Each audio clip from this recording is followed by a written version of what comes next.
So if everybody wants to go around and introduce themselves, I don't care who What starts. are we playing? Is this Tiomara. D&D? I hope. I fucking hope so. That's what I'm prepared. So. Oh. Stewart. Let me Well, let me load some stuff up real quick. okay. So I guess I'll just go and introduce everybody. So, I'm Jess. I'm the DM. This is Stuart. He's basically my co-DM and best friend. Christine is my lovely older sister. She plays Roki, the tiefling wild magic sorcerer, who has a penchant for flames and a unicorn companion named Frosting. Davis, my younger brother, with the unsettling lights for a second there. He is playing Blizzard Claw, the Tabaxi Ranger, now multi-classed into Artificer, where I really should update this background. And Blizzard is a snow leopard Tabaxi with I'm trying to think of something unique about Blizzard, but Blizzard's just basically a giant fluffy kitty who's really nice. Serious. Yep. For real. That's just kind of how he is. That's the vibe we go with. Yep. And then we have Kobe as Tomlinson, our high elf. Fudge nuggets. Our high elf monk. And Tommy is a special one. I think it's just the way to put it. She has almost learned how to read now, so we're getting there. Okay, so we're gonna get actually started now. Hopefully, maybe, as long as technology allows.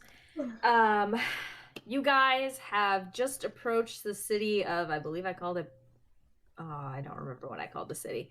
The city in Tiomara with all of the casinos and all the stuff. So you guys are like outside the city, you see hustling and bustling, there's carts rolling around, there's lots of people. And then you're standing there getting ready to move forward when all of a sudden a giant portal appears next to you, glowing blue, swirling full of sparkles. What do you do? I'm gonna touch it. Ooh. Tommy. And as Tommy touches the portal, it feels like almost like your finger is somebody like on the other side grabbed your finger and just pulled you through, yanking you into another plane of existence. Dun dun dun. There is Tommy disappeared. Tommy's gone, so yeah. I mean, nobody else said that they were stepping through. So what are the other two you doing now that Tommy's fully vanished? Tommy, where'd you go? So I was holding back because she was really mesmerized and trying to go through it. And I was like, no, we're not going because you're just a small horse. And then Tommy goes through, and I was startled and accidentally let go of her, and Frosting goes through. The same thing happens to Frosting as soon as her little itty bitty horn touches the portal first. Her whole body goes and is sucked into the portal. I think go get my unicorn. Damn it! Not worried about Tommy. My unicorn went through. That also tracks.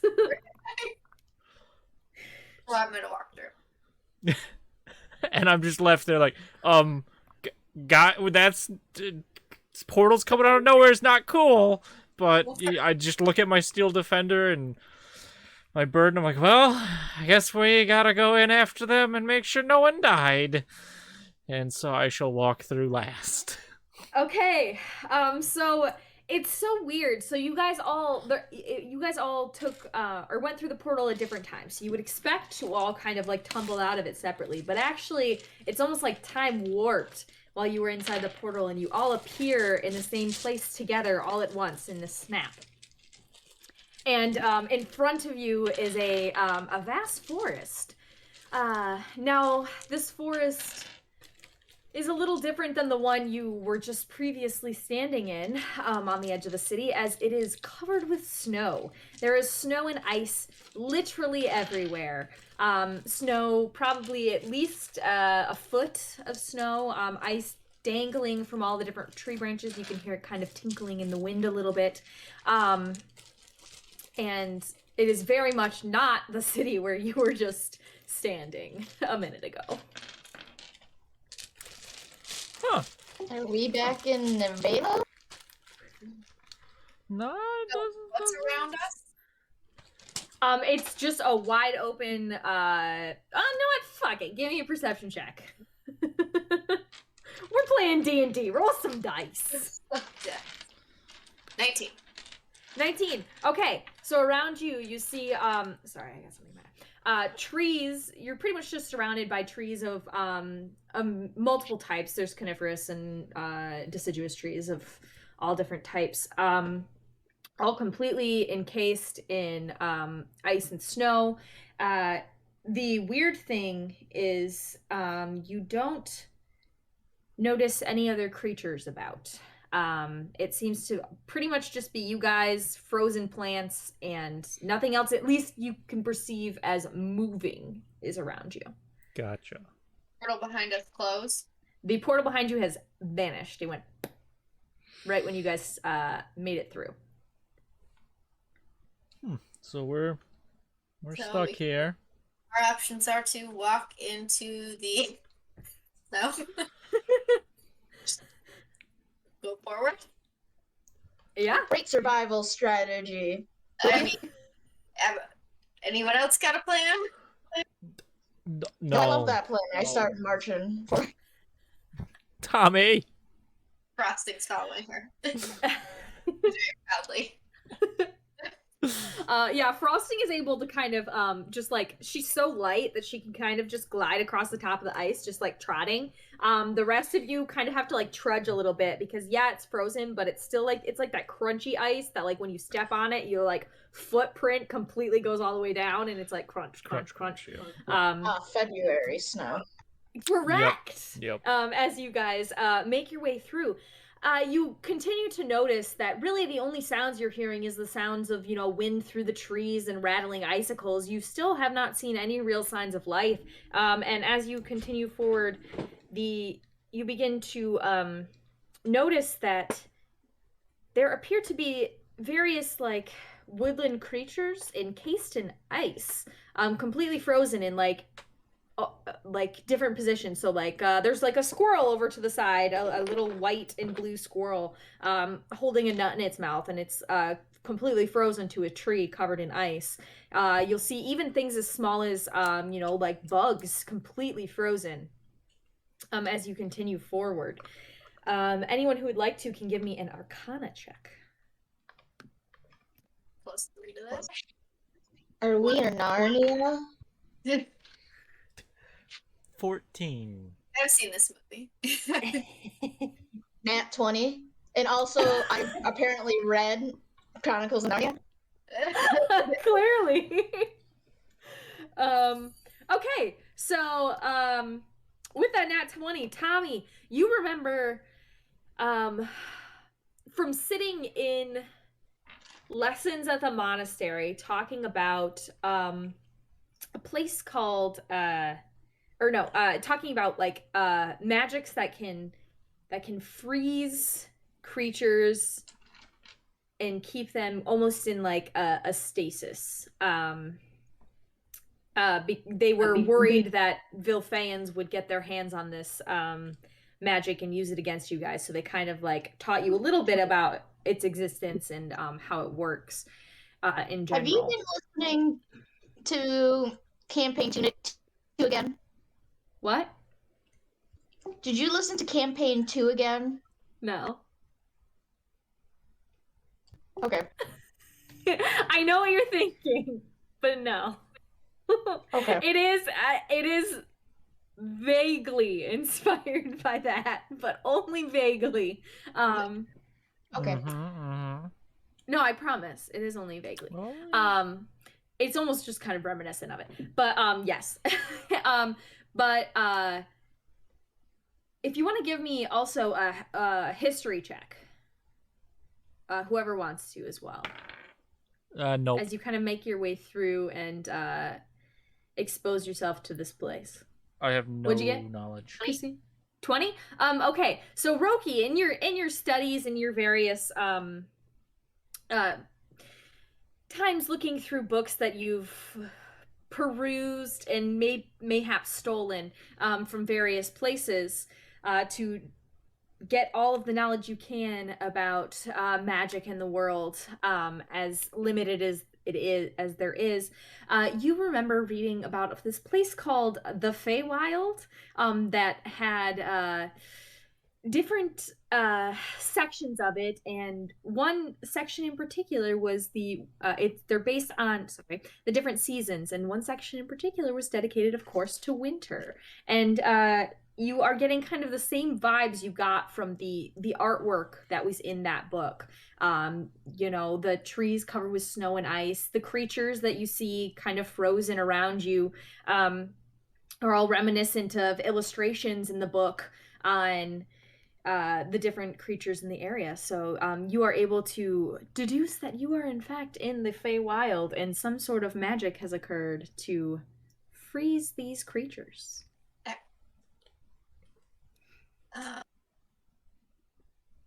Are the creatures in like a block of ice, or are they just like frozen? So, as you guys kind of continue forward, what direction do you guys think you're going? Like north, south, east, west? North. Yeah. North? So as you Always head head north. further north, you actually notice that the first creatures you saw, they appeared to be just like lightly frozen, so like a thin coating of ice on them, just kind of lightly holding them in place. You could see that they still had some like ocular movements, and it seemed like they were like still like alive. But as you continued, you could see like the thickness of the ice get thicker. The thickness of the ice, the mass of the ice get thicker and thicker around them. It was kind of a gradual change, but it seems like those that are further north are more greatly affected. They all still seem to be alive, though.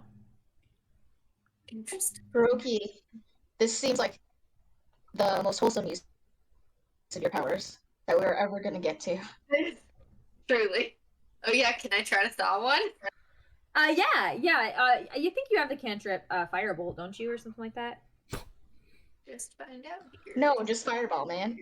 Just Firebolt. Yeah, you can use Firebolt. That way you don't have to waste a spell slot. Okay. Just hurl some fire at people. Let's see. Oh, hurl fire. Okay. So Yes. I'm gonna walk a little closer. What should we unthaw, guys? Well, What are the choices around us? yeah. We're all There are there's like a squirrel, there's a fox-like creature, kind of like a mix between like an Arctic fox and a bobcat almost. It seems kind of weird. And a small little mushroom friend. a mushroom friend. Correct. Like You a see a face like a person. Yes. So I feel like he could talk to me if I thought about Correct. it. Okay, then True. any votes for the mushroom let's go mushroom. in favor? Are his eyes moving? Yeah, I mean, all of the creatures you've seen, like, think, what was that? Was it Ice Age where they, like, were, no. There was a cartoon movie where they're frozen and their, like, eyes are still moving around. Picture that. Okay. Creepy. So we're, like, looking around at all of the things, and then I kind of lock eyes with the little mushroom guy, and he's, like, blinking rapidly and, like, moving his eyes, and I walk over towards him and then get up a little firebolt, not too much because I don't want to, like, roast him alive. I just want to thaw the ice. And, like, Okay. toss kind of delicately. But he would be delicious. He would- True. And so this fire emanates from your hand that you kind of like lightly toss, and as it surrounds this ice, what you were expecting to happen was the ice to at least melt a little bit, but it seems like the ice kind of deflects your fire a little bit, and it is unable to penetrate this magical field of ice around this little creature. However, as you do this, you hear a voice behind you go, I already tried that, it's not working. I don't know what's happening. Huh? What? Whip around and see who that is. And you whip around and you expect to, you're like looking at like person height because that's what you expected. You don't see anything, and then you look down and you see another little mushroom friend. This one is a kind of like a bluish white color. He's got like frost on the top of their little cap. That's like this bright blue color, and they kind of look up at you and they're like, hey, what's up? Is your name Mike? Is my name Mike? No, my name's not Mike. What's your name? My name's Jordy. Jordy. Jordy. Good you to Irish? meet you. Seem to be. Nobody knows really. Hi. What's going on here, Jordy? I don't know. I was gonna ask you guys the same thing. How'd you I've get never- here? How did I live here? Oh.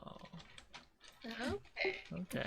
I've never Okay. seen you We before, so I only showed figured up maybe after it got cold. Yeah. he kind of like raises his fist and he's like, "Are you sure? Because like 100%. you're the only new things I've seen here, and now everybody's frozen. So I'm putting 2 and 3 together here and getting 5." Well, You're the only unfrozen one, so what makes us think you didn't freeze everybody? exactly. But you're unfrozen too. Really hard. But we know it wasn't us. How do you know it wasn't you? Cause Crossing. Did you? What proof? What proof do you have that you didn't do this? Because we would definitely do it to you by now because you're being so mean to us. That's yeah. You know, Got a point. that's a good point. You got a point there. You got a good point there. but that doesn't throw suspicion off you. Oh, I guess I can explain. I wasn't here. I just got back from the fall court. This is the winter court. I went to the fall court because I work as a scribe for one of the members of the winter court, and I had to take their notes for the week from the week's meetings over to the fall court so that they could understand what was going on over here. But I came back, and the winter court and everybody else is frozen. Don't know what happened. Fall court is not frozen. No, they're fine. At least they were when I left. Maybe they're frozen now. Did you freeze them? I didn't freeze nobody. Uh-huh. How long were you gone for? I was gone for only a couple hours, really. It's not that far. And I have the teleportation circles. Huh. The what now? Teleportation. The teleportation circles. Yeah, that's They teleport us. Well, only those with executive access are teleported between each of the courts, of course. Oh, of course. Yes. courts, of course. Yes, clearly.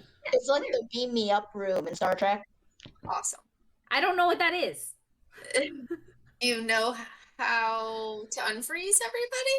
No, I was asking you that. All I know is fire doesn't work and dispel magic doesn't work because I've sure been trying that. And you guys see like these like little like little bits of magic coming out of his tiny little hands. Oh my god. So you accidentally froze them and you don't know how to get them unfrozen. I didn't freeze them. They were frozen when I got here. Can I do a deception check? Yeah, you can do an insight check, of course. There we go. Whatever. Insight. Oh, it's a 7. This mushroom be shady. I got a 12. You got a 12. This mushroom has done nothing wrong ever in their whole life. Oh, they're so cute.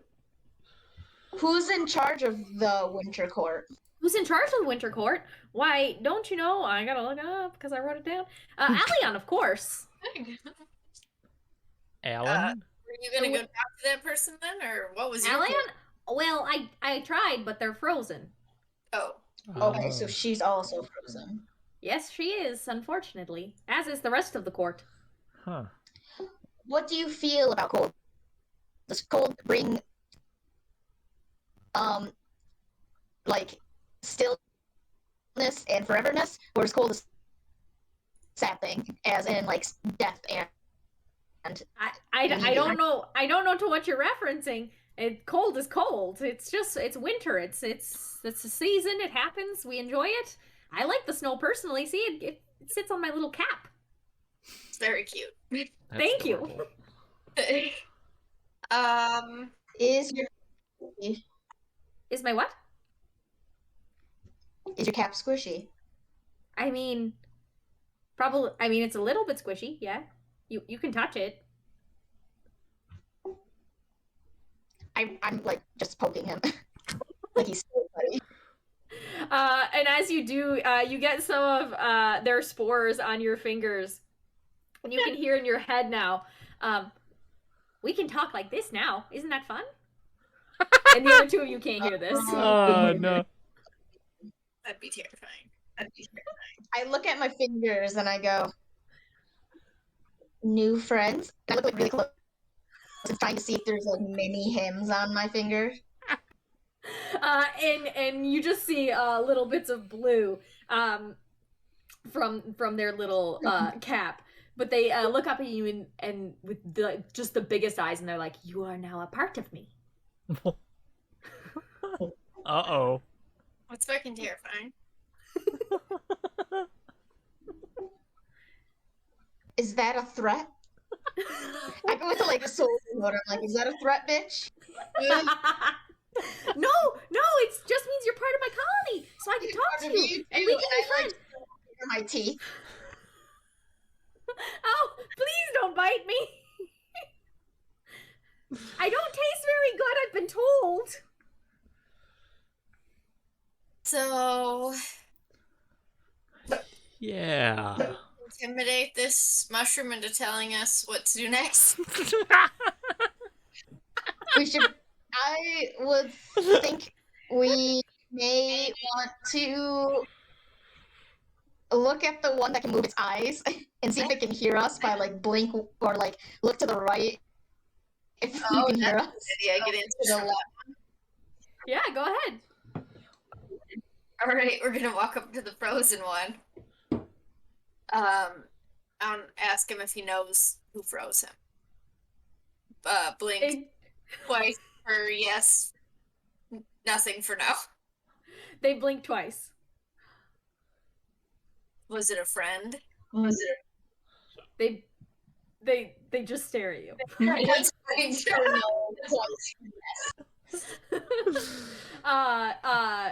They blink once for no. Right? Okay. Yeah.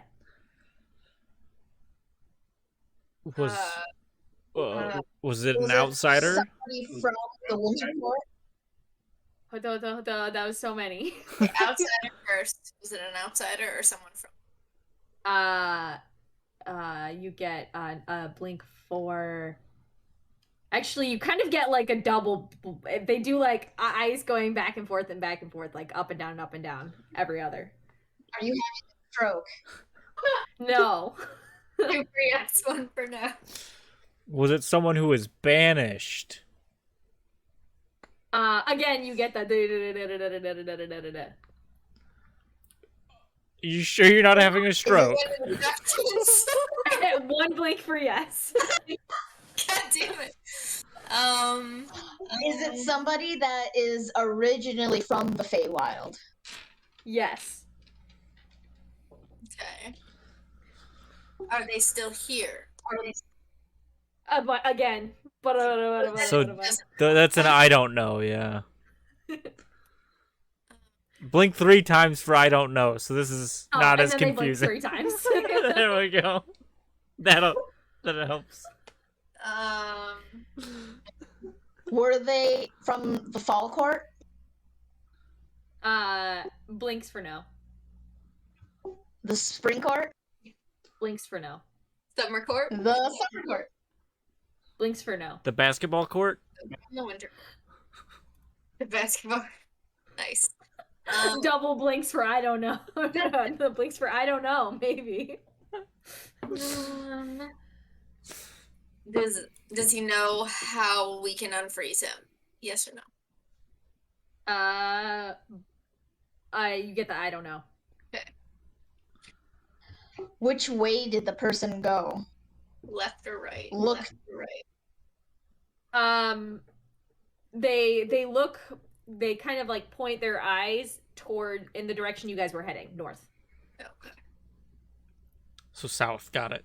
And Jordy chimes in, that's the direction of the city. So somebody in the city. All right, I think we've pressed these mushrooms as much as we can. Yeah. I'm not allowed to intimidate this one.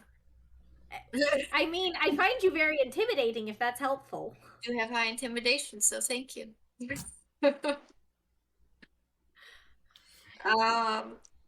much made of fire, so you should be afraid. Yeah. I mean, they could roast me, and I don't know. I mean, that might make me taste better, and that would not be good. Be scrumptious, Actually, it'd be pretty good if you ask me. right? You want to eat something that you're talking to right now? What? No, not that we're talking to right now. Because obviously, if you were roasted, you wouldn't be talking anymore. But let's get going. We don't want to eat you. They are like so traumatized. It's like, please Here, don't eat me. Let me give him a hug and be like, we're not gonna eat you, but please don't look at anyone else and go, you're a part of me now, because that's kind of creepy. I understand. I apologize. That's just a common greeting among us little mushroom folk. Well, it's fucking creepy. That's okay. Let me give you a hug and pat on the what's the top of the head called? The bell. The bell. Well, pet. Would you like to come with us, or would you like to hang out with your friend that can I mean, only play 20 questions? I may be of some help. I know the court. I mean, I've worked there and lived there for my whole life, so I might be able to help a little bit. Okay. Can I put you in my little satchel and carry you while we walk? Because you have Their tiny eyes get so wide, and they go, "I would love that." Oh my god.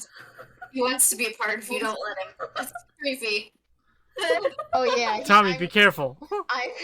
I'm becoming too willing to him becoming a part of me. You're complicit in wanting to become a part of this. You can become part of the satchel, but not part of me yet. There you go. Okay, I'll take it.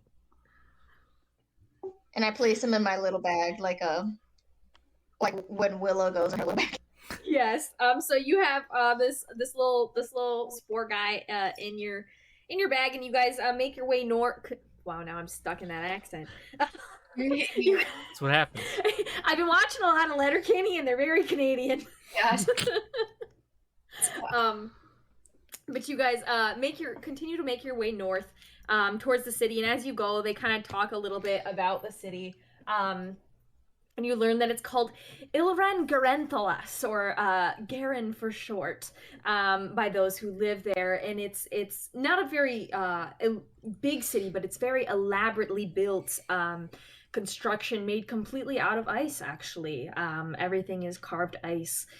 And eventually you're able to see a bright, like, glimmer through the trees and realize that this is, in fact, the city. It's the light that from, well, I guess there's not really a sun per se. It seems to be like perpetually overcast, but not like in a dark overcast kind of way, you know, but where you can still kind of like see the light through the clouds. They're just thin enough that the sun kind of bleeds through, and so you're able to catch a couple of rays hitting the city and reflecting back towards you, and it is breathtaking. The buildings are not large. It's not like a sprawling huge city. Again, it's kind of small, but everything is so intricately carved as you make your way through, and well made. And as you make your way through too, you begin to see more and more humanoid creatures, and Eladrin, that you would have recognized, especially you, Roki, from your books and reading in the past on the Feywild. You see more and more humanoid creatures and Ladrin frozen in place.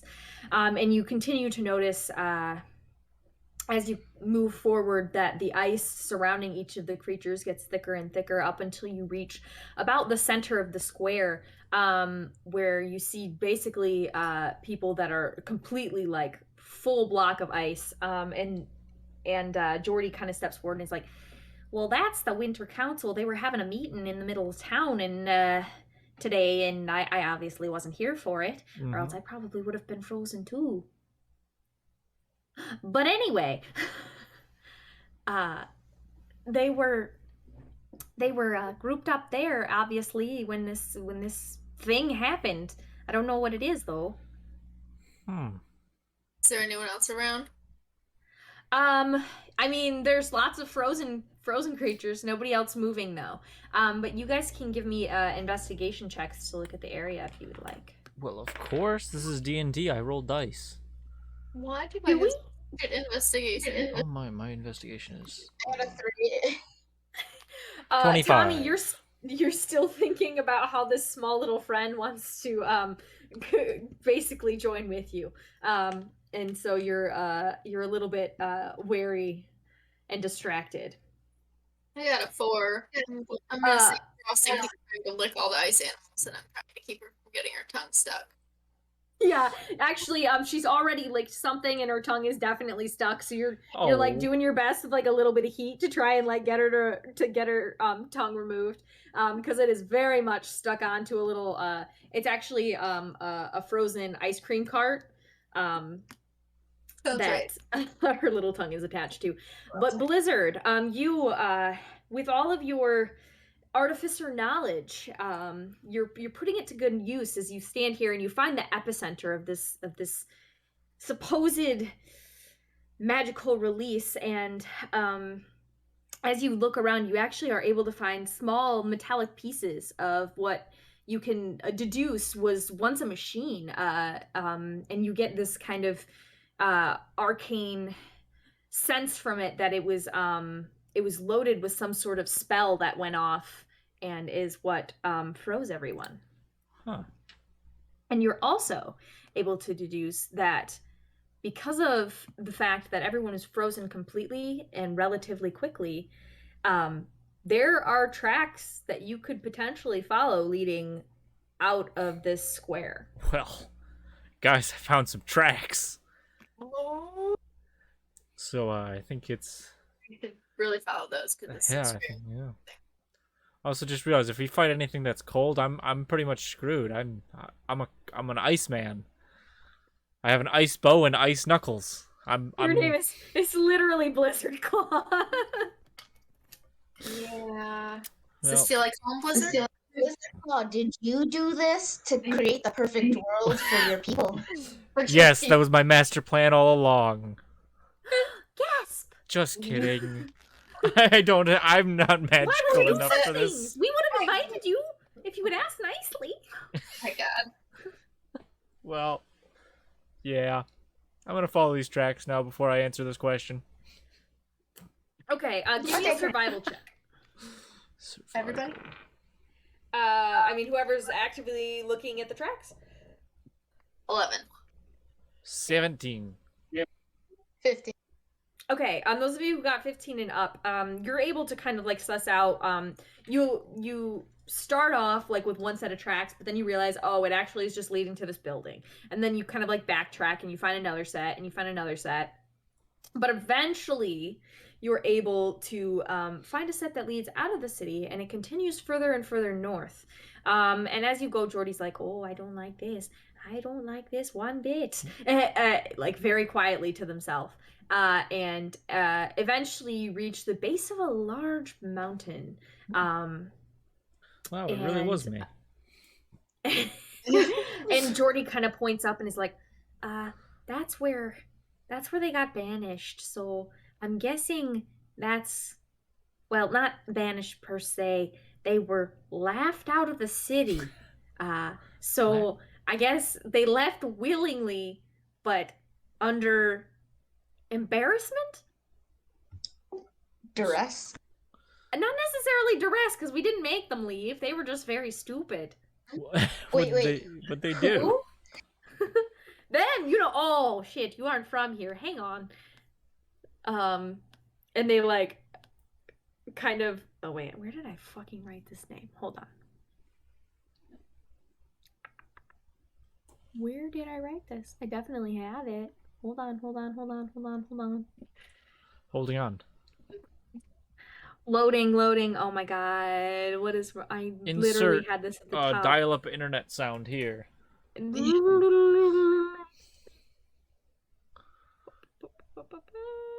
Well, I can't flip and find it, so we're gonna go with this name.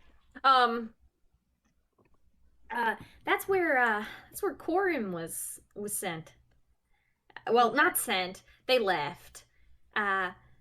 They so they were on the court, you see, and they came to the court with this proposition, you see, that that they wanted to change the order of the seasons. Change Okay. the order. So they wanted to make it so that it went spring, then winter, then summer, then fall. Because, well, they kept saying how dumb it was that we only ever got to see the dead plants and not the pretty spring plants. And they wanted to see them so that they could freeze them and make them pretty forever. Oh. Roki, But that isn't obviously this is stupid. I look over to Roki in concern because I know she's a gardener. Roki, it's okay.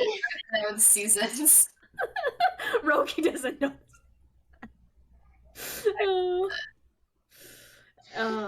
Yeah, You won't but let you them see, hurt your plants. that wouldn't have been very good, obviously, for the plants, see? Because then we would never have a harvest or anything, because they'd all die between the spring and the winter, and then everybody would die, and the ecosystems would be screwed up, and it wouldn't be that great. So, you know, that's why we kind of, everybody laughed. And they ended up just kind of leaving the court after that.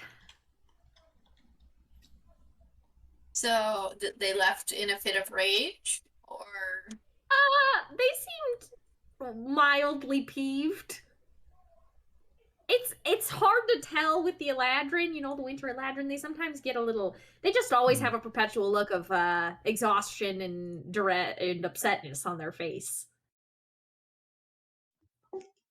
But all of you laughing at them purposefully to make fun of them has caused.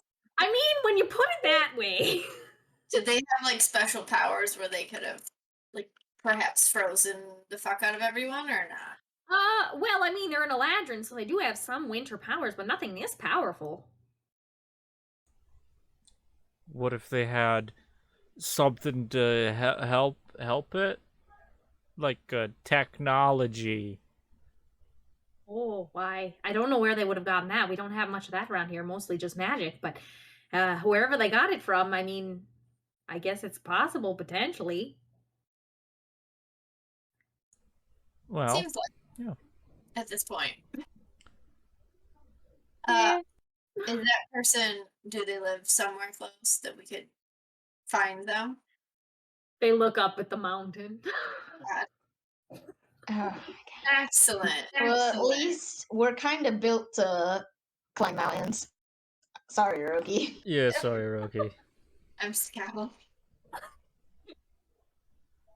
I guess to the fucking mountains we go then. Is there somewhere I can buy a coat or like? Oh, yeah, back in town, way back where we just were. Great, not going there. Yeah, it's too far. Never mind, Race. You can just take it. So close. You don't even have to pay for it. Yeah, you just have like, I mean, Firebolt and Burning Hands are camp trips, I believe. So then you can just like keep Burning Hands going like by your face. You're resistant to fire damage, so technically you could just slap yourself with fire every now and again. There we go. Perfect solution. That's always the perfect solution. Clearly. So as you guys make your way forward, Jordy kind of points out the best ways to climb the mountain. But I need... Okay, so first of all, we're gonna have a survival check from whoever's leading the way. You can have advantage because you have Jordy with you. I shall lead the way. I'm not leading. Good thing I have advantage, because that was a 2. That's not a ton better. What's my survival? It Better be pretty good. turns into a 12. Okay. I rolled a 5. Okay. Okay. So you make your way forward, and can I get a D10 from one of you, please? Davis. Not it. 7. 7. Okay, let me count. I'm sorry, I thought he said got it, not it. Okay. I would have rolled if I understood what he said. So as you guys move forward, up the mountain, you notice that the kind of lower level of the mountain seems kind of hazy when you first come up to it. And as you like try to climb your way up, it keeps like you think you're putting your foot in one spot. You know, like when you're climbing a stair and then you like miss a stair. Hate it. And then you just kind of like lose it. That's what it's like. And it's like the floor isn't exactly where it should be. So everybody, can I get dex saves, please? Of course. Give me 1 sec. Oh, there's a good roll. 13. 27. Okay. These are gonna be group checks, so don't worry. Roki, what'd you get? 14. Okay.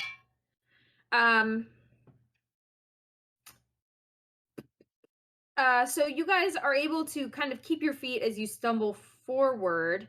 You can give me an Arcana check to see what's going on here if you would like. Anyone can? Yeah.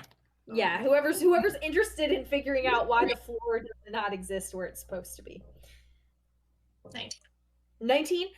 So Roki, with you again, your vast knowledge of magical ness, you would recognize this as the hallucinatory terrain spell, which basically makes it difficult to navigate along the ground. It basically just makes the ground appear where it's not, kind of thing.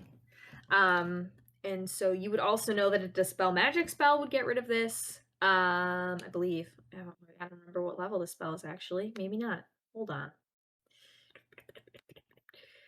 Where is my... It should. I'm pretty sure it does. I'm pretty sure it's only level 2 or 3. It's fine. Stalling while Jessica looks up more things because she forgot to pull up the player's handbook. Stalling. Stalling. We are doing the stalling song. Don't We pay really attention. should write one. We should. Because of the number of times I need to look things up that I forgot to look up beforehand. We should either all come in with a story to tell during the stalling time, or come up with a correct. song. I like that. And it's a as 4th we said level. that So it yeah, goes- it can pretty easily be dispelled with I dispel magic, or you guys can wander around until you find a spot where the spell is not taking effect. Roki, you would know that these are the 2 options. That's what you're getting from it. Anyone else have a spell? I have no magic. I do not have dispel magic. I don't have fire spells. Can I use a perception check maybe to find the best path? Yeah. What I think looks like. Yeah, give me a perception check. Or actually, let's do investigation because you're looking for a specific thing. Oh, but my perception was a 22. Okay, no, what? Screw it. You can have that. I'm fine with that. So my perception is my investigation is 15. That still would have done it. So you're able to kind of like step back after you realize that this like bottom layer of the mountain is all fuzzy and funky. You're able to kind of step back and you like do that thing where you like stare at something and then you like unfocus your eyes and like refocus your eyes and unfocus your eyes and refocus your eyes. And as you do this, you are able to like see a spot that like doesn't change as your eyes unfocus and refocus. And you realize that that this is the path forward. And so you are able to make your way past this stop and continue your way up the mountain. Can I get another D10? Yes. 4.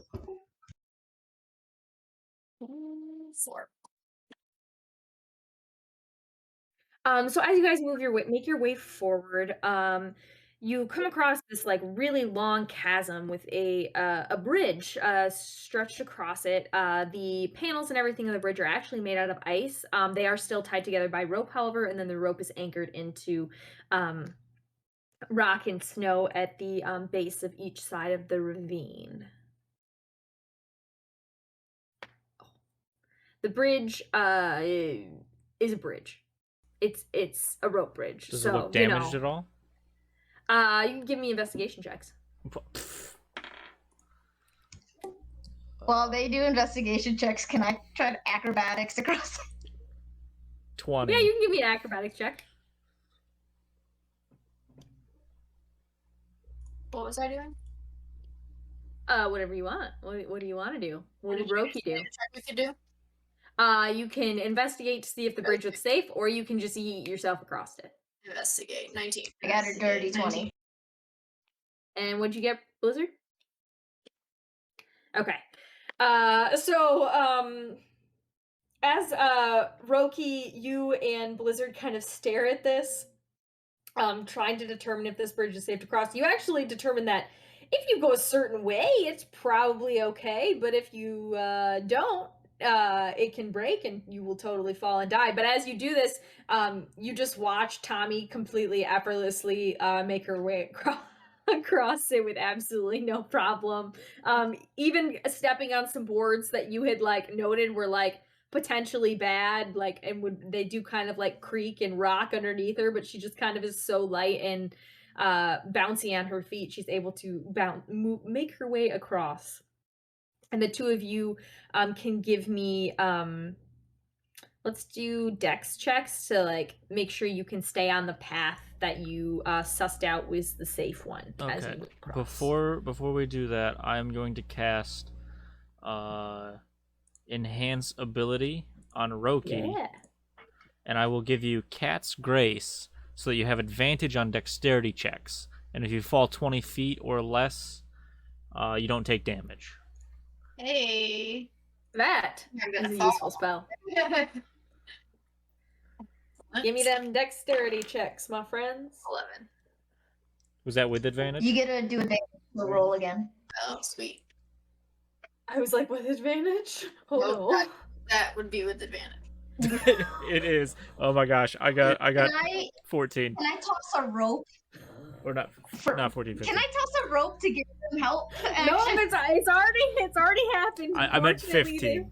Okay. You at Blizzard. Okay, so Blizzard with your 15, you're able to kind of like dig your claws in and like get your way across. But Roki with an 11, you make one wrong step and the bridge you hit something kind of heavy. I'm gonna say Frosting was like trotting along behind you and then like saw something and like jumped on it and the bridge just goes and like begins to fall. You're able to grab Frosting. Give me a strength save real quick. 14. Okay, with a 14, you're able to like just barely, like literally, like the DC may or may not have been 14, grab on to one of the slats of the bridge as the bridge slams into the wall, and you take 6 damage. Bludgeoning damage as it slams into the wall, and you are currently hanging from the base of a bridge. So, Can I tie a rope to me and then to a frozen tree nearby and then like rappel down and help them? Yep. Okay, I do that. So you're able to make your way up. Only Frost. You're back with up. me. You, No. She over grab frosting. Roki's still hanging. No, you're able to make your way back up due to Tommy's quick thinking and use of the 50-foot hempen rope that every normal adventurer carries along with them, clearly. Even though 50 feet of hempen rope is fucking heavy, okay? Okay, can I get another D10, please? Oh no. Oh wait, 10. Yes, that's good. Oh, you got a 10? Okay, Yeah. perfect. So you guys are able to continue forward, and you're actually realizing that this place is actually kind of pretty. Like the light reflecting off the snow on the mountains gives this kind of really pretty sparkly look. There's icicles hanging from pretty much everything. There's crags and rocks where it kind of like hangs down, but it's always in a spot that's not quite above you, so it's not gonna fall and hit you. And it's just really pretty and satisfying. Can I get another D10, please?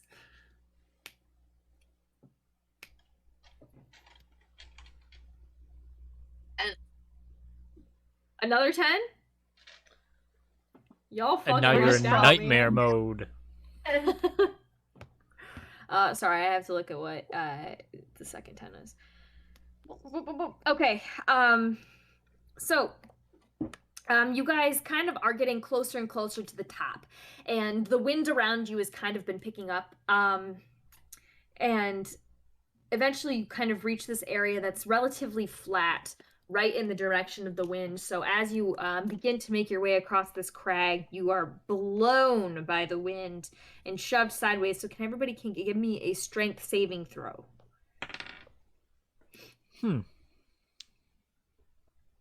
Well, that turns into a 7. It was a nat 1. Interesting. 24. Jesus. Okay. So Tommy, with Jordy in your bag, you're just like, there's absolutely, what are we talking about? Wind here? Like, there's absolutely nothing going on. We're just moving forward.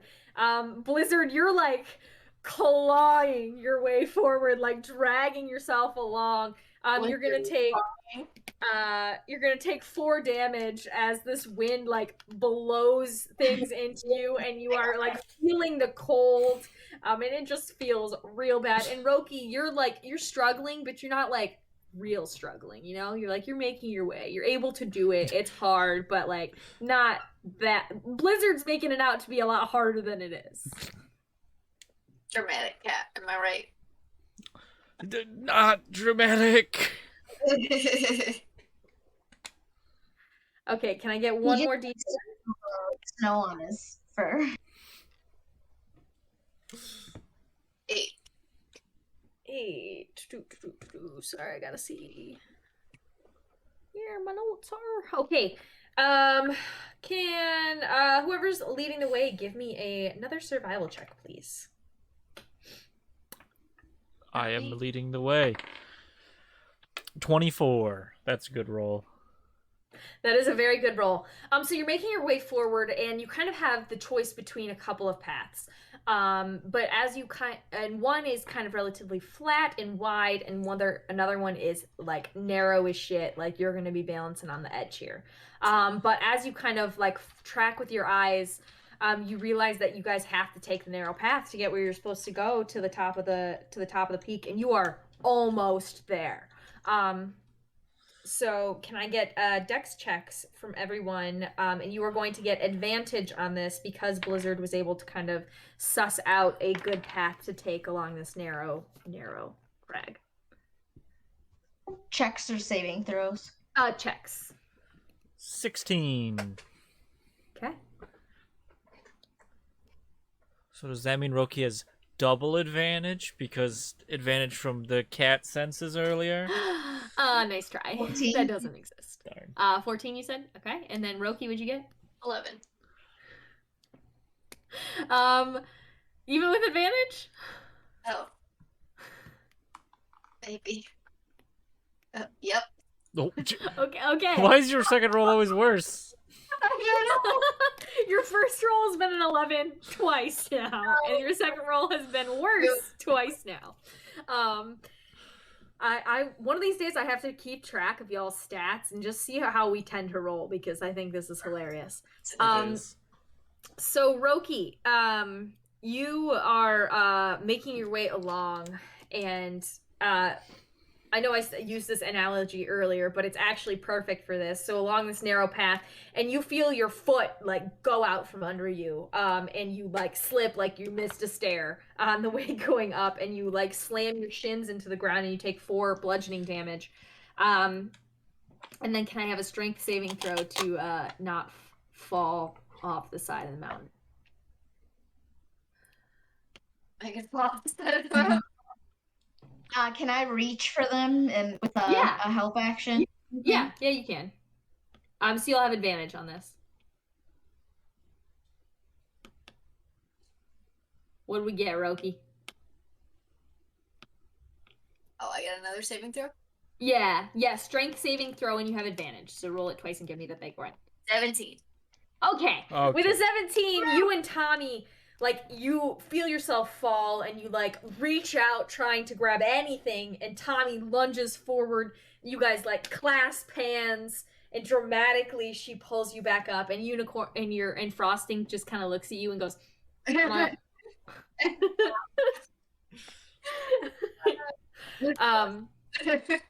And you guys have made it to the top of the mountain.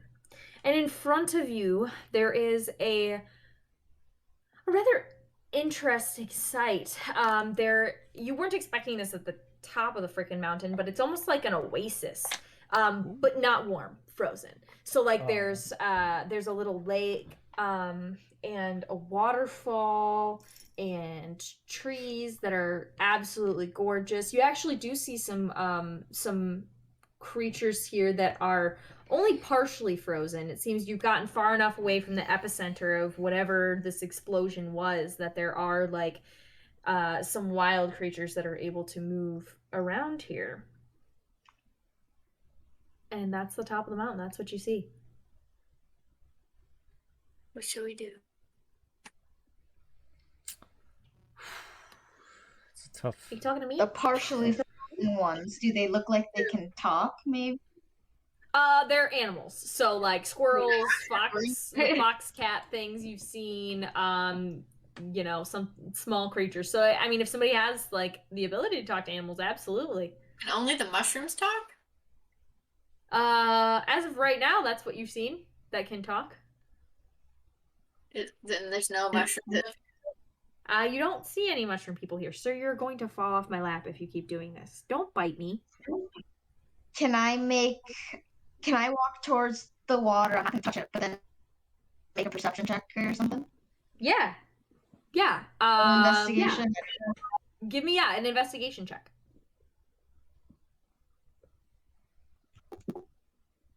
A 4. I go to touch the water, my finger gets frozen inside of it.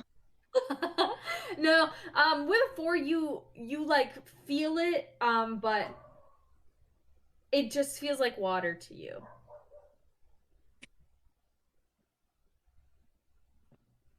Yeah. Fun. Oh, it's not the water. I start walking away.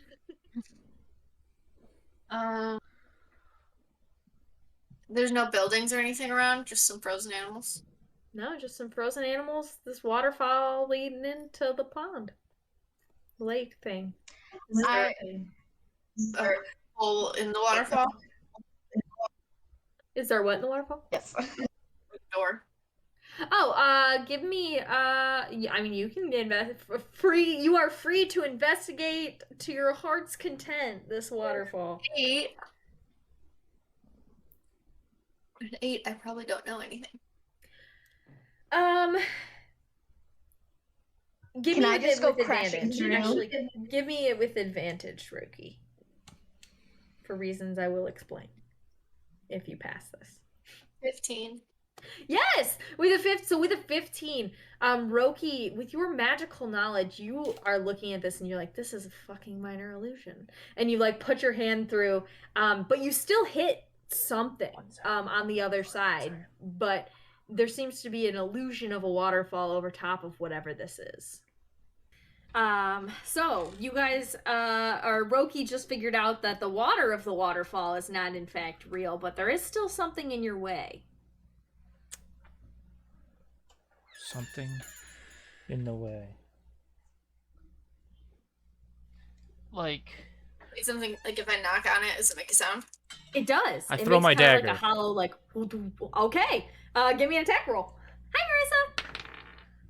Jessica said hi. 17. 17. Roll your damage, please.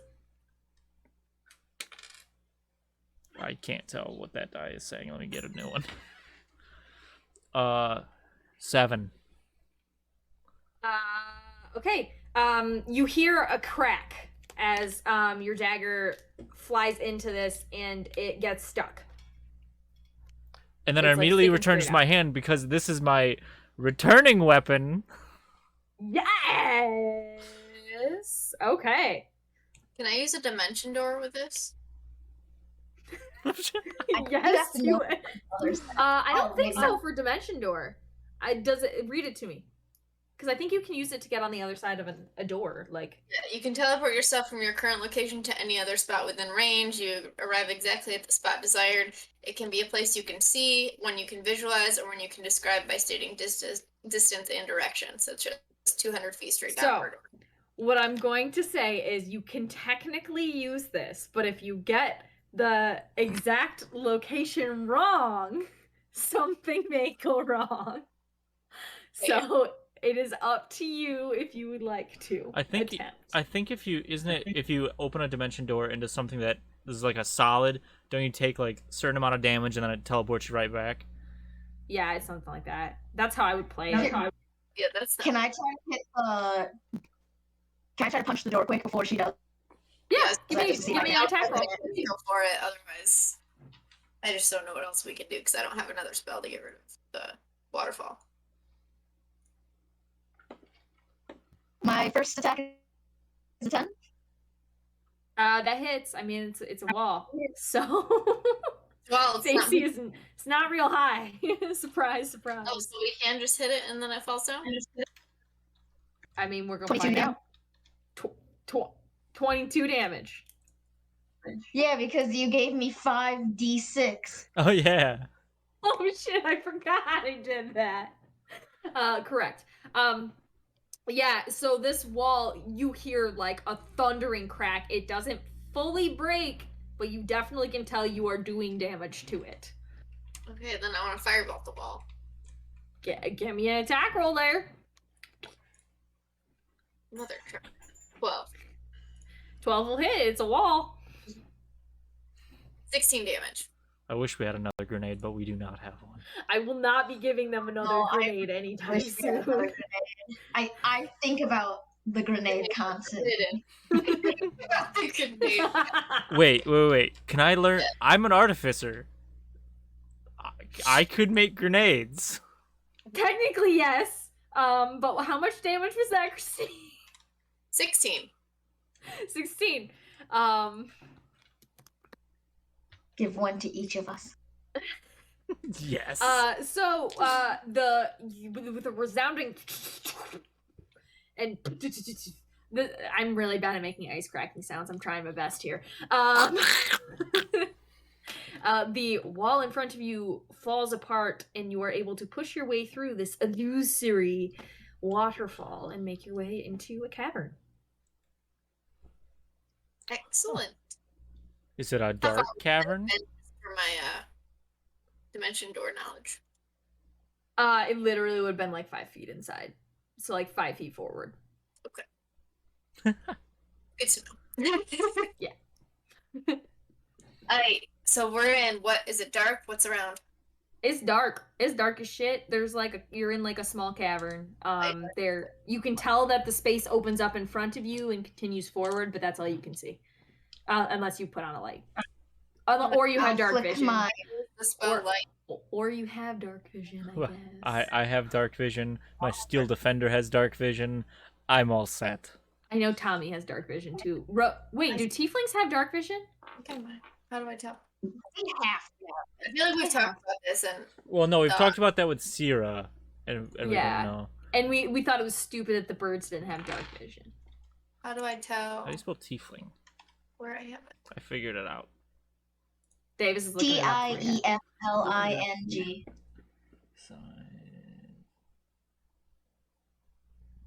I can't think of tiefling. I've never played a tiefling. I've played. You do have dark vision. I Yes, see it dark on vision your right there, yeah.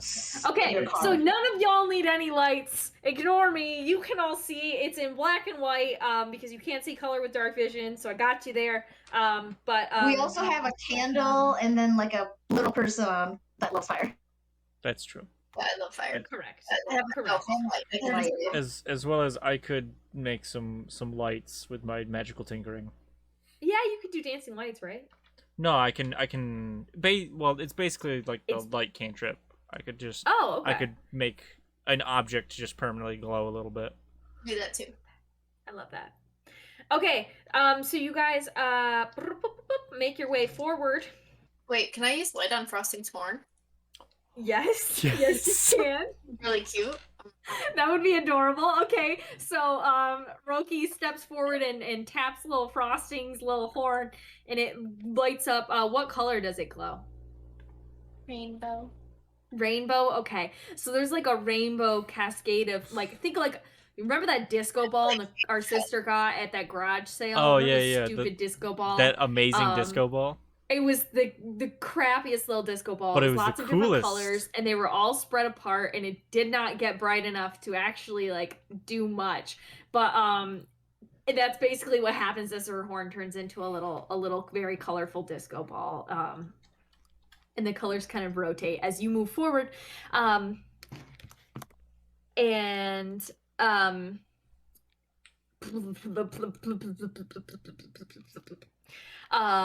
You guys make your way into a cavern in front of you, and a figure is standing over a table with various bits and bobs that Blizzard you would recognize as being pieces that you found remnants of back in the city, and they seem to be putting together another freeze bomb is what I'm gonna call it. Frost bomb? Yeah.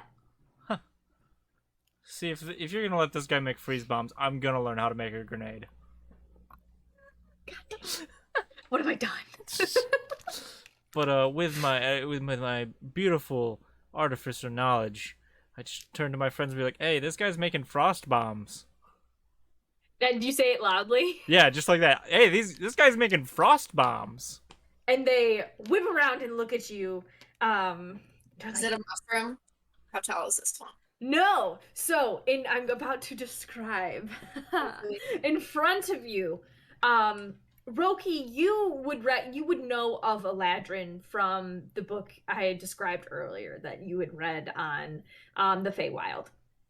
And you would know that they tend to be they're like fancier elves. So they're elves, but like even fancier. So they have bigger, more pointed ears, and they this specifically winter Eladrin tend to have like a bluish tint to their skin, dark blue hair, like very well put together, and they tend to be a little bit more somber in expression. But this one looks fucking nuts, okay? Hair like wild, like pulled up into this crazy bun on the top of their head that's fallen out in pieces. They look like they've got giant bags under their eyes, like they've never slept in their life.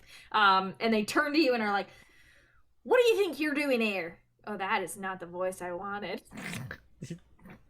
Okay, But I guess it's where I'm going, so. we want you to be one with us. Oh, who the This heck is are an you? inspection. An inspection? What kind of inspection? Who the heck are you? I've never seen people like you before. How'd you get here? We walked through the front door. You walked. Clearly you walked through the front door. I mean, how did you get here? Here, as in. Wait. As in here. Portal. We have noted 13 code violations from the front door to here, including excess water at the door stoop. Wait, your home inspectors. That's we don't get those up here in the mountains. That's about to change. Let me tell you. This is the second stream now where we've been looking at safety violations. Correct. A recurring theme. We, as a people, are focused on OSHA violations in determining safety for workers and all those who live in places. Speaking of safety violations, I see you're working at a bomb with only a lab coat on. Where are your gloves and eye protection? I don't believe in that stupid nonsense about PPE. I just do what I want and hope it doesn't explode in my face. Okay, I want to step forward and be a bit super intimidating with an angry face. Okay. I use my intimidation and ask him if he's been the one freezing everybody. and they just kind of like look down at the bomb that they're making and look back up at you and they're like, well, duh. Why? Why? Because they told me my idea was stupid. But, you know, as I got back up here, I got to thinking, you know, and this is, we're starting a villain monologue here, you know, we gotta have these. And they're like, you know, I got to thinking, yeah, they're stupid. Yeah, they can't appreciate the beauty of nature like I can. But that doesn't mean I need to get, you know, really devastating revenge. Because my original thought was just to make a real bomb and just blow everything up. Do either of you guys need jerky? Like, and then I was like, that, you know, it's rude to talk during a monologue. Oh, I'm sorry. It's just when people start monologuing, it's always good to have like a little snack. I just want to make sure my colleagues here didn't need a snack. Comment about on it. They should know to have a snack when somebody's monologuing. I guess. I dust him a bit with Jordy and say, sit really hard, it'll fill you up.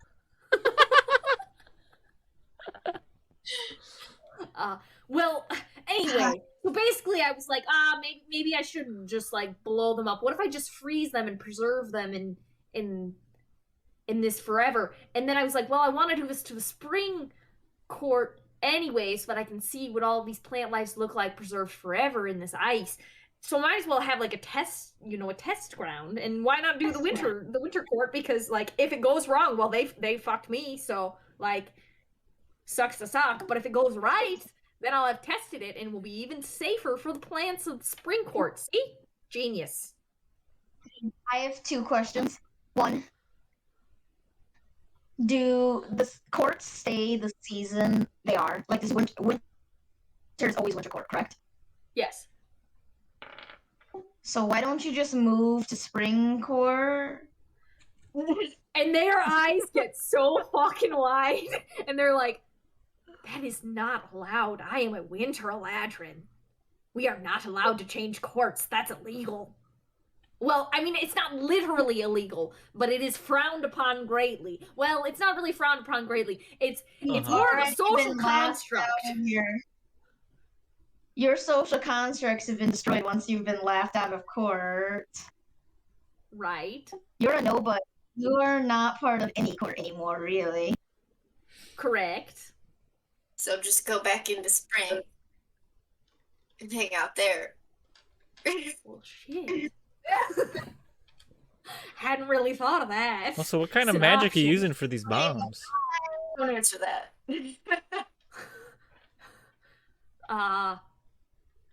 Well, you So see. they're playing then just freeze everybody? Well, yeah. And then it's just you alone in the winter and nothing changes? Yeah. It stays pretty forever. Well, it stays pretty forever where it already would have stayed pretty forever. Well, we don't get the prettier plants. The spring gets the really nice plants. We get the dead plants, then we freeze those. And I want the pretty plants to freeze those. You see? Okay. Go to spring. Do some freezing there. They won't let me because spring comes after winter, not before. So that is a problem. So how are you making these bombs? What kind of magic are you using? Like, this is pretty good. As an artificer, you know, this is pretty good stuff. do not gotta tell you how I do it because then you're gonna get me in trouble. You're already in trouble. So it's illegal. No. Wait, how do we unfreeze everybody? Fire someone. How do we unfreeze everybody? How do you unfreeze everybody? I don't fucking know. I know the way that we fix things before is that we kill the main bad guy, then everything goes back to Oh yeah, normal. And I deadpan. Like, I don't know. I mean that might work. I never really thought about undoing it. I only thought about doing it, you know. So we have no better ideas. Fire. and they're just like, oh, I do. Let me just counteract that a little bit, and they throw some cold at your hands. Gross. We do little fire swipes to keep the cold from me. So are we gonna roast the the cat. fire? Why would you want to Yeah, roast I'm me? gonna I'm not. What? I've never done anything. Just in case it helps. I'm gonna punch him. Can you just go up and clock him? Give me an attack roll.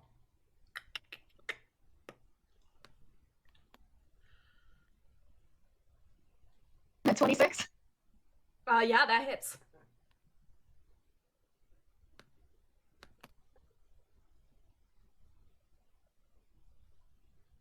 $26 damage. Fucking hell, that's a big ass hit. Good job. I just hit him straight in the nose. And as you do, you feel like it feels like their skin is like almost coated in ice. And you feel like a crunch underneath your fist as it slams into his face, and his like cheek kind of cracks a little bit, and he looks at you and he's like, "Oh, wow, you're getting feisty, eh? We might need to calm down." And can everybody give me a wisdom saving throw, please?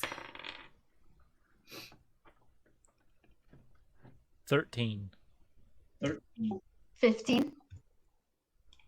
12. You fucking lucky bastards. The DC was a 12. That's how it's done. So you guys stand there. Those of you that got a 12 and a 13, Tommy, you don't even really notice it, because you were already in there punching. But Blizzard and Roki, you kind of stand there, and for just a second, it feels like you're like, maybe this guy has a point. You know, maybe we should just be friends and like see where this is going, you know? Like, this seems interesting. But then you kind of like shake yourself out of it and you're like, oh shit, no, this guy's fucking crazy. Listen to him, I don't know what to do. And now we will roll for initiative. I'm gonna use my Icewind dice I got for Starbuck. Oh They're my pretty god. Nat 1. nice. A dirty 20. 11. I have a +7 to initiative, and I rolled a 4. This is ridiculous. Dude, I have a +8 to initiative in my campaign as a rogue, and I have never gotten above a 10. Never. Beautiful. Plus a 0, and I rolled a 1.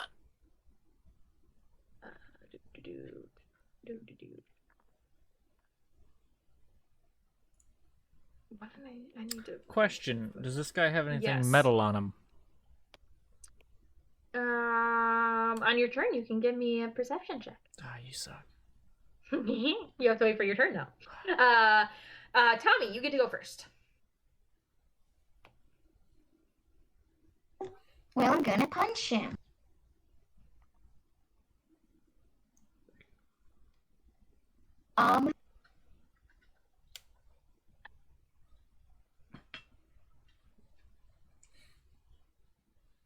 Me, that attack Yeah. roll. What'd you get? My first attack was a 10, so that's probably not gonna hit. Nope.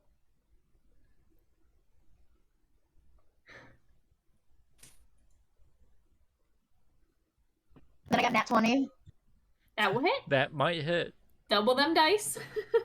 Oh, double those 6d6.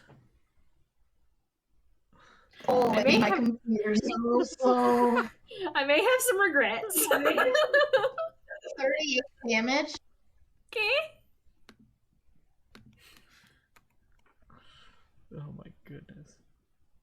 That's a damn. And then as a fucking bonus action, I'll just hit one more time, but I won't do Okay. anything crazy.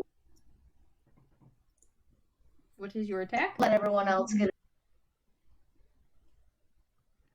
21 to hit. Yep, that will hit.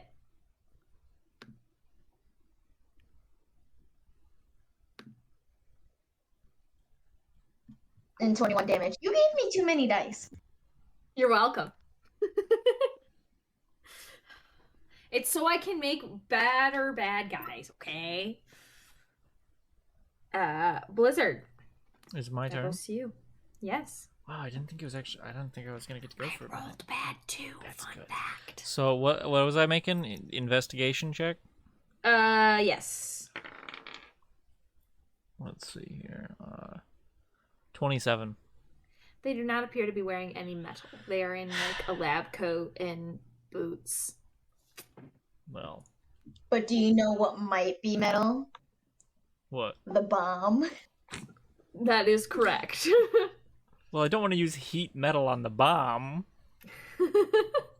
That is also probably a good idea. Like, why not? That sounds like the best idea. I'll tell you later, Tommy. What I shall do, I guess, I don't know. As a bonus action, I shall cast Branding Smite. Oh, this guy's gonna be resistant to cold. Maybe. Maybe so. Maybe not. Maybe so. Branding Smite still works if I cast like Firebolt, right? Yeah, because it's next to attack. Yeah. I totally forgot I have legendary actions. But I'm not gonna do that. I'm gonna attack twice by throwing my returning dagger twice. So we're gonna throw it the first time. Does a 13 hit? Nope. Second attack. Does a 22 hit? I would hope so. Well, then I shall. Let's see. How much is that Branding Smite that I cast? Okay, so that Branding Smite is 3d6. This is not a ton of damage. 16 damage. Okay, As I throw my first dagger and completely miss because I've only thrown this dagger once before. I'm normally an archery kind of guy. I'm kind of trying to branch out in my skills, and it returns to my hand, of course, because after I throw it, it comes back. And then I'm like, okay, I see. You gotta kind of give it just a nice little flick of the wrist, and then I finally got it. But I actually just hit him like in like the foot. I barely got it to him because it just started to fall way quicker than I thought it would. But I got him, and then the Branding Smite just was like, whoosh. And then my Steel Defender will move just right in front of him and just use the dodge action, but be right there. Okay. So as you summon your knife back to you, he glares, and you see this like cold visage come over his face, and he's like, "You done did it now." And then he lifts his hands up, and hold on, I need to read what you guys need to do. Can everybody make me a dexterity saving throw, please? A dexterity. 11. Why do I roll good when, like, jeez, 26.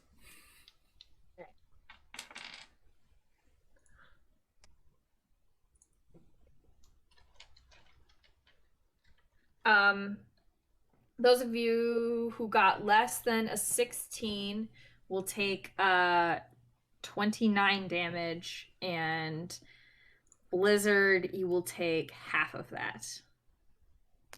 Oh, Is this cold damage? This is part of it's cold damage. Do you need to know the specifics? I am resistant to cold damage. Okay. Let me look at what. So, that yes. was cold. So 12, 17 of that was cold. Okay. So you'll take 6 bludgeoning, and then 8 cold. Okay. Yep. Well, 4 cold because it's double because you're resistant to it. Yep. So Yep. 4 cold. As basically, an ice storm slams down into you all from above.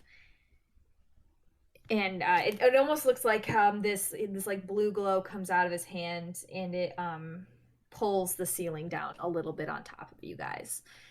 And that goes to and then he's going to kind of like disappear from in front of you and reappear at the door behind you all and be like, "So long, friends." But now it's your turn, Roki, because that's as far as I can move. He thinks he Uh, 4 health now. So Oh, well, that's fun. let me just.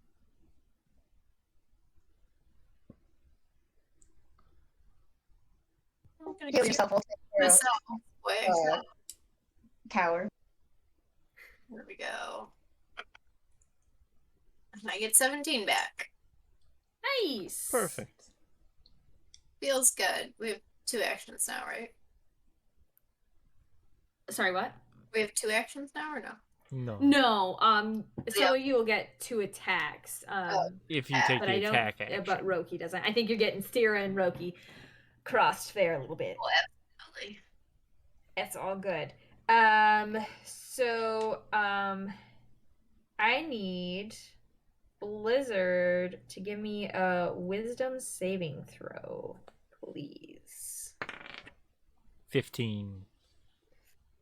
Hey, hold on. I gotta find the right dice. I'm so sorry. What save? It wasn't for you. It was just for Blizzard. Just for Blizzard. Blizzard, you're going to take 23 cold damage, so you're only going to take half.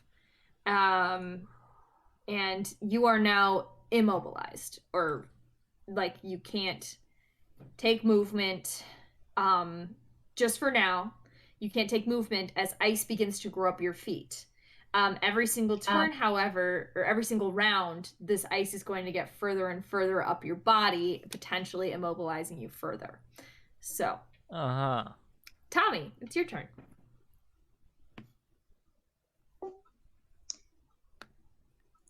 I'm not gonna. I know where you got that.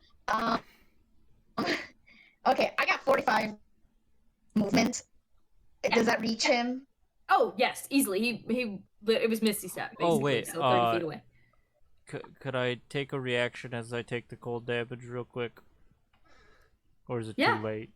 No, yeah, you can take your reaction. I don't give a Okay. shit. I'll take my reaction and use Absorb Element. Yeah. Okay. So I'm gonna run over to him and push, like, flip. So I am between him and the door. Can I do like an acrobatics to see if I can like jump between, like, over him and between the door Yeah, and give him? me an acrobatics check. Yeah, for sure. 14. 14. Yeah, you're able. You kind of just have to like scoot around a little bit, so it wasn't incredibly hard to do. To like weasel your way in there. Cool. And then I'm gonna do my 2 attacks. First is a 16 to hit. Won't hit. Won't. Oh. Nope. Okay, so that's not gonna hit either. So I'll do my flurry of blows. Let's try to hit again. Okay. How about a 18? Nope. What the fuck? Like I said, you guys are getting higher level. You're getting tougher shit. Okay, so I did that. Do I have time still to try to just grapple him or no? Did you have another attack left in your flurry of blows? No, I rolled it. It didn't hit. Okay, because So- technically grappling is like an action. Okay, so if he tries to pass me, then I'm gonna try to opportunity attack grapple him. Yeah, you will. Yeah, if he tries to move past you, you will get an opportunity attack for sure. Unless he blips out via magic. Hey. He can't go that far. I'm way faster than he can Misty Step. Correct. Blizzard, that's your turn. I am launching 2 arrows off of my frosty bow. Okay. Does a dirty 20 hit? It does, in fact, hit. Oh my god, so it's like a 19 or 20. What is he wearing? Plate armor? Does an 18 hit? No armor that you can see. Yeah, 'cause there's no 18 metal. does not hit. Jeez. Okay. Well, I'll take the 1 hit, I guess. So that's math. Why is there always math in this games?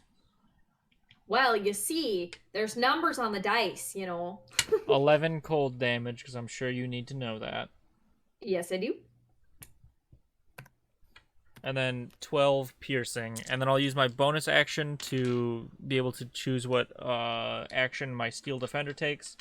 And my Steel Defender will is going to move over to him, and I shall use his Force Empowered Rend to try to get another attack in there. Okay, go for it. Does a 19 hit? Yes, it does. Okay.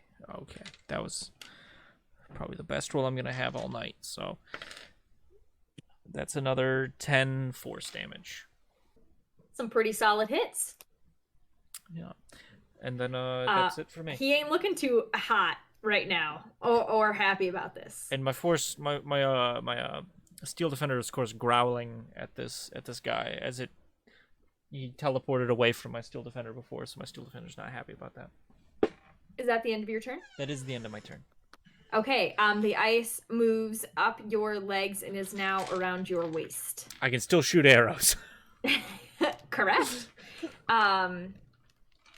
Now that goes to our friend here, whose thing I had planned, and then I forgot to pull up the spell while you were talking.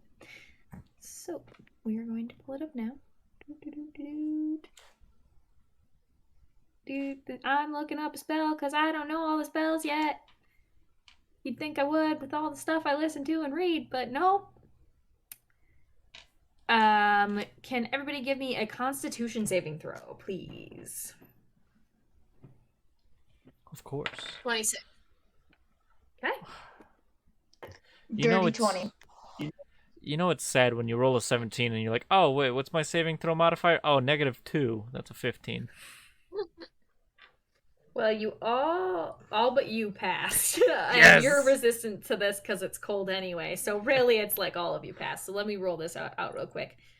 20. So you're all going to take 13 cold damage as they slam their hands together, twist, and then when this blast of cold comes out. Oh, wait, actually, Tommy, you would have been behind them. So you wouldn't have been hit with this. So Tommy, you don't take the damage. It's just Roki and Blizzard that take it. And that is their turn. It's on to you, Roki. How close to death are they? I don't know. They are not looking great. Okay. Like, looking pretty bad. Use haste on Tommy. Hasting a monk is always fucking insane. That's what I'm thinking. Doubled +2 bonus to AC. Advantage on dex saving throws. Gains an additional. Yeah, you get attack. Yeah. So extra attacks. Correct. 2 extra attacks? I think you get an extra action. So you get essentially 1 extra attack, but then you also your movement speed is like doubled, and you have a +2 to AC. So I can run 90 feet in 6 seconds. Correct. And I forgot to say he blinked out and blinked back in further down the cavern, 30 feet. Give me cast haste. Oh, don't worry. Tommy. I'm just stuck back here. That's my first action. Don't worry, I have an idea to bring him back. So are you casting haste on Tommy? Casting haste on Tommy. Okay, Tommy, you it's a touch spell, I believe, right? Is it? Oh wait, or is it 30 foot? That might be 30 foot. Okay, so Roki, how do you cast this on Tommy? How do you let them know that this happened? So I make like a hand gesture with like a pointing finger that then does a tap on their shoulder, and like it goes like smoke, like a smoke version of my hand kind of extends all the way to their shoulder and then taps their shoulder, and then like smoke goes around them. Oh. Hell yeah. That's awesome. Okay. Tommy is just drinking his first cup of coffee ever. Yeah. And it's like a triple shot of caffeine, so I only have one action, right? That's what we said. Yeah, you have one action, and then you have like a bonus action if you have anything you can do for that. That's right. Yeah, and Or if you're on your um, actions and you click on the bonus action spot, it'll tell you if you have any either spells or something that you can use as bonus actions. I don't think if you had any. Nope. Ooh, excuse me. Wait, I can use my sorcery points to gain additional spell slots. What's the sorcery point? Your sorcery points actually allow you to do different things. So actually, technically, you could use your sorcery points. I think you can use 2. I think you have twin spell. I'm trying to think of what you had. Quicken. They Twin, basically can like careful. do different things to your spell. You definitely had careful spell, which makes it so that you can fire like a big area of effect like fireball, and your friends can be in it, and you can like protect them from it. And then twin spell is like you're casting the spell twice essentially for free. Quicken spell is my favorite because you can do any spell as a bonus action. Oh, okay, so I can do that. Yeah, you could. So if you had you've already done a full spell, so you could do a cantrip.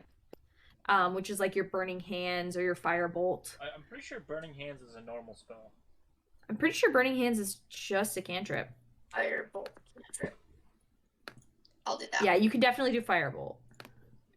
Roll your attack roll. 17. That will unfortunately not hit. Pretty sure burning is burning hands a level 1? I'm looking at it. Level 1. Yep. Okay. I swear to God that was a cantrip at some point. Maybe I'm on drugs. Maybe I'm confusing with Saying that the first category is firebolt. cantrip. Yeah. I've never noticed that. Yeah. The first category is cantrip, which are ones you can cast at will. So basically, as a magic user, you can cast one spell a turn, but you can cast as many cantrips as you want. It's good to know. Yes. So I can do another fireball. Well, I mean, within the action economy. So 50 firebolts. Of course. Yes, you can. I'll allow it. No, I won't. I'm not that generous. Damn it. Okay. I need Roki to give me a wisdom saving throw, please. 8. Don't laugh at me. Rude. Not gonna laugh, but that's rough. I may look, have I rolled laughed. shit for damage. You get 11 cold damage, and your feet are now frozen to the ground as Hey, well. welcome to the club. You're dead? Yeah. Okay. Yeah, she's down. So you are unconscious, being held up by your feet as your feet are fucking frozen to the ice. And so how this is gonna work, how do I want to make this work? Basically, if the ice like reaches like, if you go through 2 more rounds and it reaches like to your shoulders or waist, you're going to automatically fail a death saving throw unless somebody heals you. You're just being useless. What? Can frosting help you? Yeah, your unicorn's here. Oh yeah, you have a unicorn. Yeah, your unicorn. Yeah, I mean, you control. Oh wait, no, 'cause she's your familiar. She's your familiar, so technically, she disappears when you go unconscious. Damn it. Useless horse. Yeah, you could have used her earlier though. I forgot to say, your guys' pets go on your turn. You also have a mimic, Tommy, that you keep forgetting about that also goes on your turn. I definitely And- sent you the stat block. And your mimic has a little Stop sword talking, I'm looking. Your mimic does have a tiny miniature sword. from that squirrel. Wait. Remember? Oh yeah. Yeah. Yeah, Yeah, you like it or something. correct. Okay. Oh, that was Roki's turn. So Tommy, it's your turn. You're hasted. They're 30 feet away from you, but you can run laps around them at least 4 or 5 times before running out of movement speed. So, what would you like to do? Okay, so my mimic is gonna do a pseudopod attack. Okay. Nope, it's not gonna hit. So it misses its attack, but can I make it like stick it? Like even if it misses, can I make him just try to stick to him and give him the grapple effect? Sure, I'll allow it. Sure, that makes sense. So as long as he touches it, he's automatically grappled. There's no check. So now that he's grappled, I'm gonna go run around him at a wide enough berth that he's not gonna hit me. Since I have like 90, I'm assuming I'll run even 60 around just to get back. And then I'm going to try to pick him up. Okay.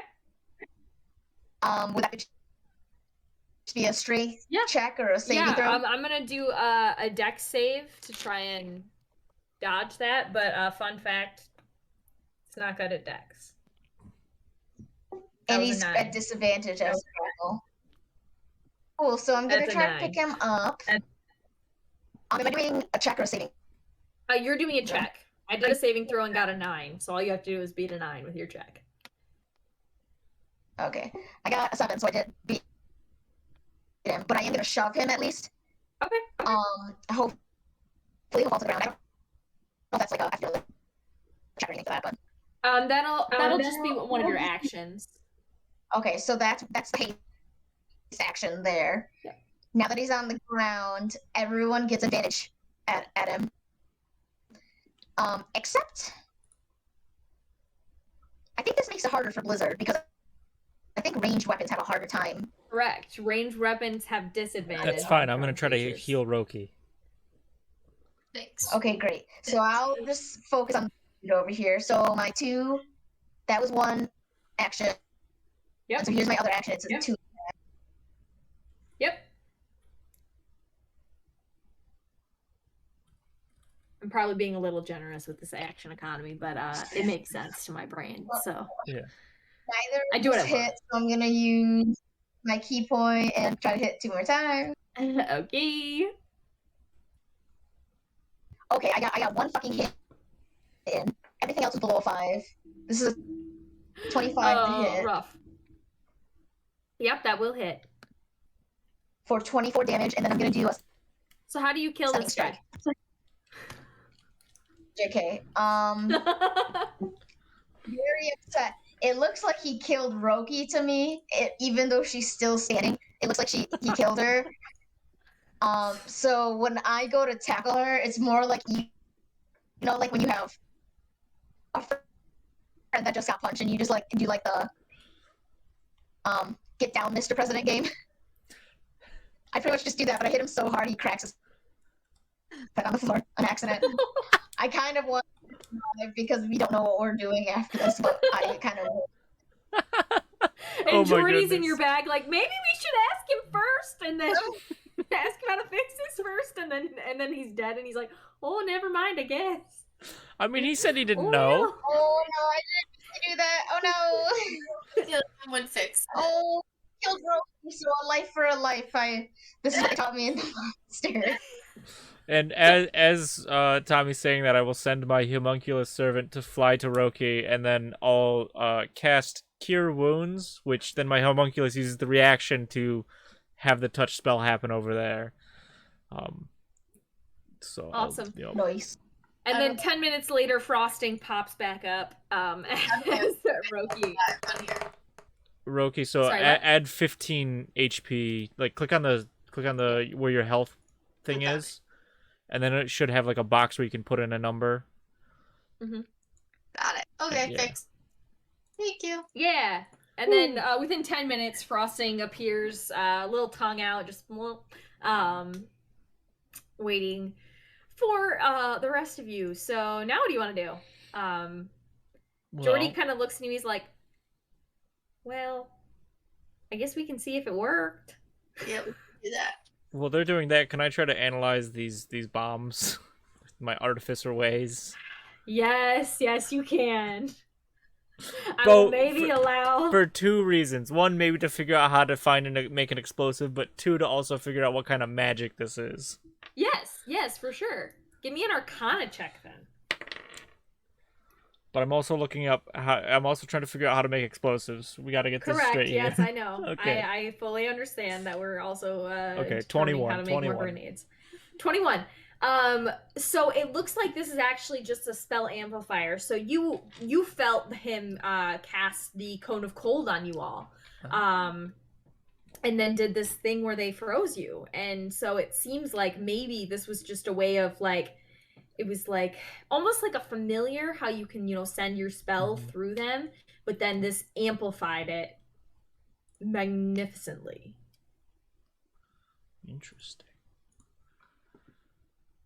So we just okay. If it's a spell he did, then surely if he's dead, the spell disbanded. Maybe. Unless another object was being used to cast the spell. That could be. What else is around this cave?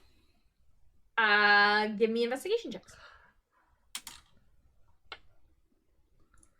Always with the investigation. 14. 17. So as you guys look around at their table, or their workspace, you begin to pick up, you like pick things up and move things around. You see just more like little metal pieces that were part of this. You see some sort of, some have this kind of like magical vibe to them, but there isn't any that gives off the same kind of magic that you were getting a sense of from the creatures that were frozen. Okay. I guess we go check for things of thawed then.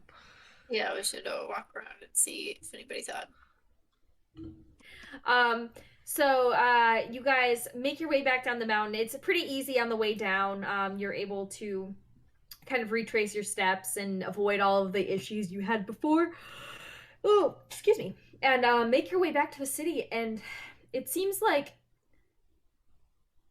everyone is still covered in ice, but it seems decreased from what it was at before. So almost like the amplifier added its own a little bit extra. So the further away you get, the further away you are from the city, like closer to the mountain, there's actually like creatures coming out of the ice, and like they've shaken it off and coming back to normal. But the closer you get to the city, some of them are still just lightly encased. Well, time for fireballs. Does that work for normal? Yeah. Give me an attack roll with your fireball or firebolt, whichever one you choose. 22. Yes, and as this hits, it actually seems like your magic is just a little bit stronger than what was left on these guys, and you're able to thaw at least one creature at a time. I got walking around. firebolts too. Yay. And yeah, so you guys kind of walk around, and Jordy's like, maybe we should go take care of those that are on the council first. Nah. Sure. Don't. And No. and then maybe they can help. Oh, Is my okay. thought. As soon as we unthaw them, we should just laugh at them.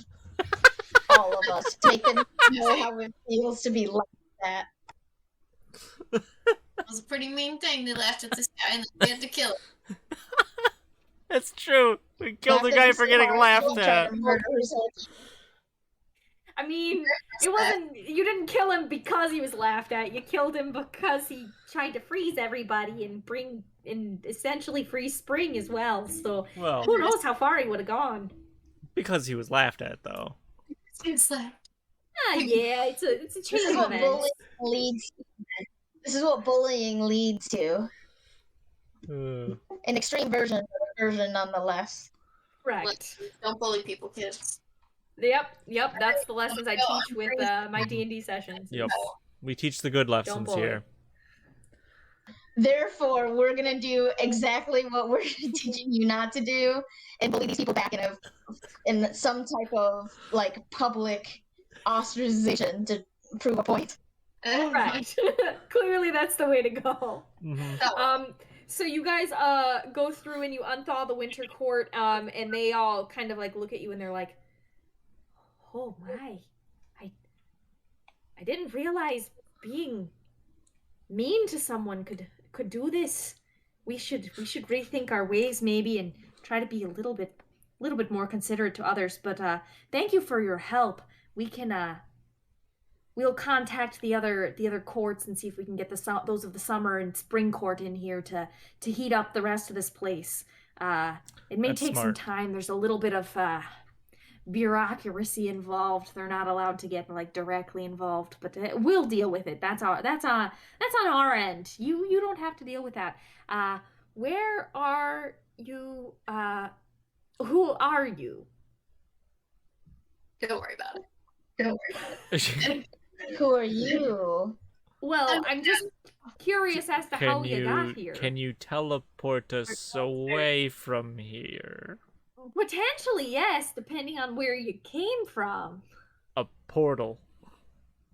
Well, that's was not blue. very specific. It was blue. It was blue and sparkly. And sparkly. And it pulled yeah, us again. through. Again, so And it had a where weird did it like pull you time through? warping thing. Okay, but where were you at when it pulled you through? Well, we came out right over there. No. Where were you at before? Before you walked through the portal, you were standing somewhere. Where were you standing? Where I was standing next to where the portal showed up. On a road, on like maybe some like stone road. Near some casinos, I think it was. Near some casinos. Did you see any names of the casinos? Nah, I didn't really read. We were in Vilfea. I honestly, my book is not next to me. Okay, I don't have it pulled up either, but because I don't remember either, and I wrote it.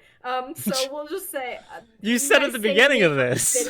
I know. I don't recall what it was. I have it somewhere. I'm struggling. But they're like, oh, you guys are from Tiomara, eh? Wow, you guys came a really long way. I have no idea how you got here. That's crazy. Well, yeah, of course we can send you back. We do know how we got here. We told you we came through a portal. Yeah, that grabbed us. Well, I guess it's actually it was kind of a funny story. Came from. Tommy actually just went charging into the portal, and then And then Frosty kind of Frosty just followed, and I got forced into this last. It was kind of we can laugh about it now. I didn't want to go through the portal, but I mean, I have no idea where the portal came from, but I'm very, very glad it did, because without you, we would have been depending on just Jordy here, and honestly, they're very small.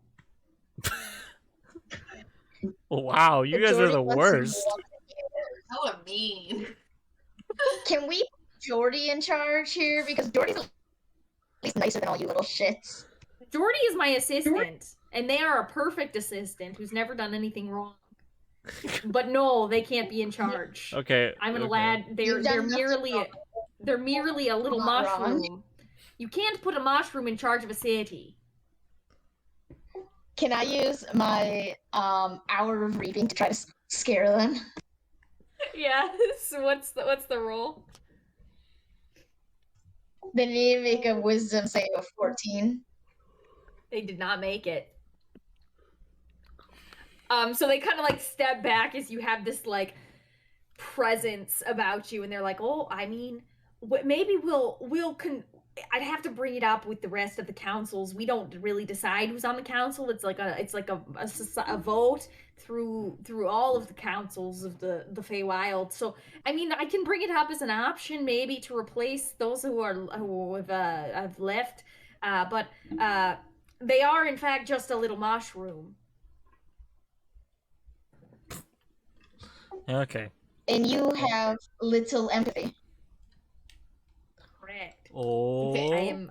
How to get us back? Oh yes. Come with me. And they like walk away. And now I'm stuck in this fucking accent. And lead you to the teleporters on the edge, and they're like, yeah. So these normally are set to send you to all of the different realms within the Feywild, but they can also be, if you have executive clearance, be reprogrammed to send you back to the world you came from, see? And they like click a couple buttons and like place their hand on it, and it glows this bright blue color, and a sparkly blue swirling portal appears in front of you.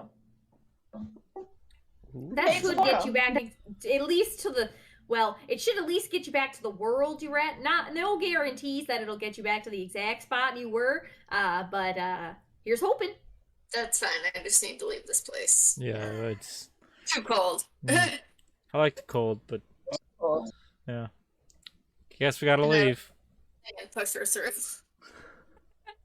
And you all come out of the portal exactly where you were before. It seems like they actually were able to kind of like search through you and sense exactly where you came from, and you step back out in front of the city, ready to figure out what's going on with Avandra after this last Last, little yeah. sidetrack. And that is where we are going to end our session for tonight.